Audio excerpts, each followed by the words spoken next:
Another question is, how do you think the pandemic has affected the real estate market?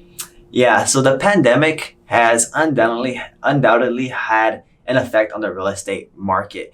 And it had essentially like two lives in the real estate market. So initially back in March and April, there was a state of shock. A lot of sellers were putting their homes on hold. There wasn't that many homes to be sold. And then there was a lot of buyers that weren't even sure if they can look at homes at that time. So because the real estate market was in a state of uncertainty, there was a very little bit of closed transaction volume, the lowest closed transaction volume that we've ever had in like a 10-year span in March and April.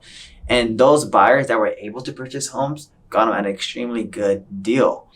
And then fast forward to May, June, July, where sellers start to get a little bit more comfortable. There's a little bit more guidance as to how to show property.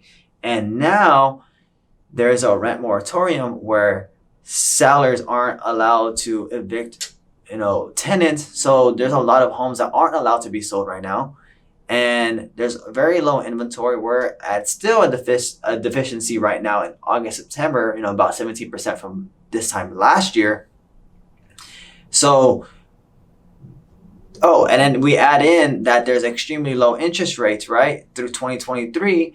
And that's like the perfect recipe for sellers to sell at an enormously high price, right? Because we have a whole bunch of demand because interest rates are super low.